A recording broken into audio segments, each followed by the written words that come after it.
Hello दोस्तों, आज हम आपको विचारण के आधार पर अपराध के प्रकार बताएंगे। अपराध को जिस तरीके से जमानत और अजमानत के आधार पर, जिस तरीके से संज्ञेय और असंज्ञेय आधार पर विभाजित किया गया है, उसी तरह से विचारण के आधार पर समन और वारंट मामले के तौर पर विभाजित किया गया है। समन मामला और वारंट मामला, कोई भी मामला, कोई भी अपराध जो दंड प्रक्रिया संहिता के अंतर्गत विचारणीय है, वो दो तरह का हो सकता है। पहला समन मामला और दूसरा विचारण मामला। समन मामले की परिभाषा धारा 2W में बताई गई है, जिसमें सिर्फ इतना कहा गया है कि समन मामला वह मामला है जो वारंट मामला नहीं है। और वारंट मामले की परिभाषा धारा 2X में बताई गई है, जिसमें यह कहा गया है कि कोई ऐसा मामला जिसमें 2 वर्ष से अधिक आजीवन कारावास या मृत्युदंड से दंडनीय अपराध हो, वो वारंट मामला होगा। कोई भी विचारण, कोई भी ट्रायल दो तरीके से हो सकता है। अगर वो गंभीर अपराध का ट्रायल है, यानी 2 वर्ष से अधिक दंड से दंडनीय है, तो उसका विचारण वारंट मामले की तरह होगा। और जो मामला 2 साल तक के दंड से दंडनीय है, वो उसका विचारण समन मामले की तरीके से हो सकता है। यदि कोई ऐसा मामला हो जिसमें 2 वर्ष तक की सज़ा हो, या कुछ ऐसे उसमें मामले हों जिसमें 2 वर्ष से अधिक की सज़ा हो, तो दोनों मामले अगर एक साथ हैं, एक साथ घटित हुए हैं, तो समस्त मामला, संपूर्ण मामला वारंट मामले की तरह विचारणीय होगा। इसी तरह से एक धारा 259 है, जिसमें यह बताया गया है कि यदि अपराध 6 माह से अधिक दंड से दंडनीय है, तो मजिस्ट्रेट उसे वारंट मामले में बदलकर वारंट ट्रायल कर सकता है। अब समन ट्रायल और वारंट ट्रायल ये दंड प्रक्रिया संहिता में बताए गए हैं।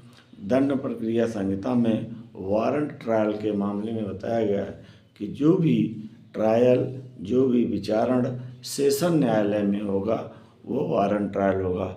इसी तरह से वारंट मामले का विचारण मजिस्ट्रेट भी कर सकता है। मजिस्ट्रेट के समक्ष वारंट मामले के ट्रायल के संबंध में प्रक्रिया दी हुई है। वो धारा 238 से लेके 250 तक, धारा 238 से 250 तक के मामले वारंट मामले हैं, जिसमें मजिस्ट्रेट वारंट वाली प्रक्रिया अपना सकता है। और सेशन न्यायालय में धारा 225 से लेके धारा 237 तक सेशन न्यायालय वारंट की प्रक्रिया अपनाकर वारंट मामले की तरह से विचारण करता है। इसी तरह से समन मामले का ट्रायल, समन मामले का विचारण मजिस्ट्रेट धारा 251 से लेके 259 में, और कुछ पेटीज केस होते हैं, बहुत संक्षिप्त और छोटे केस होते हैं, उनकी बड़ी शॉर्ट प्रक्रिया होती है, वो भी समन ट्रायल के तरीके से होता है। जो भी उसमें प्रोसेस होगा, जो भी प्रक्रिया अपनाई जाएगी, वो भी संक्षिप्त समन ट्रायल की होगी। इस प्रकार से संक्षिप्त विचारण भी समन ट्रायल होगा। समन ट्रायल में धारा 251 से 259 तक, और संक्षिप्त ट्रायल के मामले में धारा 260 से 265 तक में प्रक्रिया बताई गई है। अब समन मामले में जो भी न्यायालय में उपस्थित करने के लिए, चाहे वो साक्षी हो और चाहे वो अभियुक्त हो, उसको हम समन जारी करते हैं, न्यायालय समन जारी करता है। और वारंट मामले के विचारण में अपने समक्ष उपस्थित होने के लिए, चाहे मामले में वो साक्षी हो और चाहे वो अपराधी हो, अभियुक्त हो, उसको न्यायालय वारंट इशू करता है।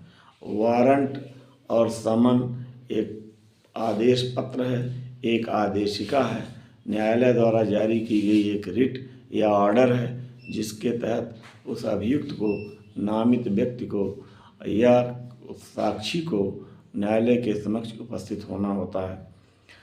समन सिंपल प्रक्रिया अपनाई गई है। समन ऐसा आदेश है जिसमें जिस व्यक्ति को आदेश दिया जाता है उसी को संबोधित निकाला जाता है, संबोधित करके कि आप फला तारीख और फला दिनांक और फला समय पर न्यायालय में उपस्थित हों और अपना पक्ष रखें। जो भी उनके ऊपर आरोप है, जो भी उन्हें गवाही देनी है, उसके बारे में आकर न्यायालय में स्पष्टीकरण दें, अपना पक्ष रखें। इसी तरह से वारंट मामले में आपको मैंने बताया कि वारंट मामला ऐसा मामला होता है जिनमें 2 वर्ष से अधिक या आजीवन कारावास या मृत्युदंड से दंडनीय मामले शामिल होते हैं। ऐसे मामलों में न्यायालय समन नहीं जारी करता, बल्कि समन के स्थान पर और कड़ा प्रोसीजर है, सख्त कार्रवाई है, इसमें वारंट जारी करता है। और वारंट में वो उस व्यक्ति का नाम तो होता है लेकिन उसको संबोधित नहीं होता। वारंट पुलिस अधिकारी को या किसी अन्य प्राधिकारी को संबोधित होता है और न्यायालय उससे अपेक्षा करता है कि आप फला व्यक्ति को, जो भी नामित व्यक्ति है, जो नामित साक्षी है, उसे न्यायालय के समक्ष उपस्थित कराए और उपस्थित कराने में वो उसे गिरफ्तार करके न्यायालय के समक्ष हाजिर कराया जा सकता है। धारा 87 एक और प्रक्रिया बताती है कि न्यायालय के विवेक पर है कि कब वो न्यायालय अपने विवेक का प्रयोग करते हुए धारा 87 के अंतर्गत वारंट के स्थान पर समन के स्थान पर वारंट जारी कर सकता है। भले ही मामला हो समन ट्रायल का क्यों ना हो, भले वो मामला समन का क्यों ना हो।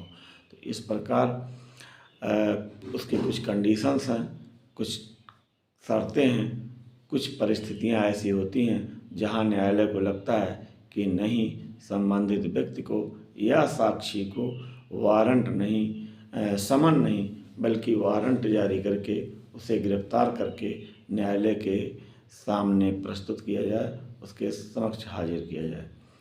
ऐसे मामलों में जब न्यायालय को लगता है कि ऐसा व्यक्ति समन का पालन नहीं करेगा या फरार हो सकता है या कुछ और कंडीशन, बार बार समन दिया जा रहा हो और वो आ ना रहा हो, तो उल्लंघन कर रहा हो, ऐसे मामलों में समन मामला होते हुए भी न्यायालय को विवेक है कि वो वारंट मामले में तब्दील कर दें।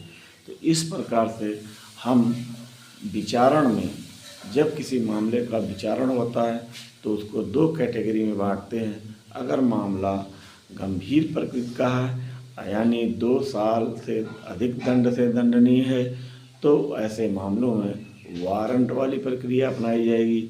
और अगर अपराध 2 साल तक या उससे कम दंड से दंडनीय है तो उसमें समन वाली प्रक्रिया अपनाई जाएगी।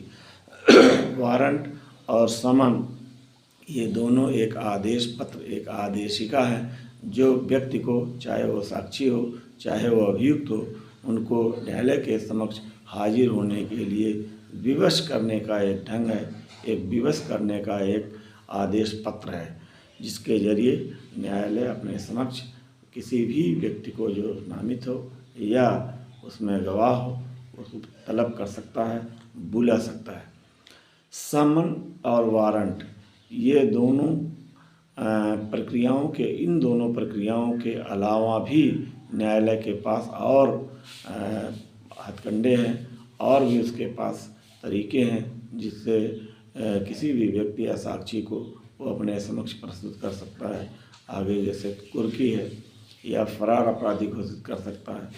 फरार अपराधी हो या कोई भी वारंटी हो जिसके नाम वारंट जारी कर दिया जाता है, वो गिरफ्तार हो सकता है, पूरे भारत में गिरफ्तार हो सकता है। जिस व्यक्ति को अथराइज किया जाता है कि फला व्यक्ति को आप वारंट के तहत गिरफ्तार करिए, तो उस पुलिस अधिकारी या व्यक्ति को ये अधिकार होता है कि संपूर्ण भारत में चाहे जहां वो व्यक्ति मिले उसको गिरफ्तार करके न्यायालय के समक्ष हाजिर किया जाए।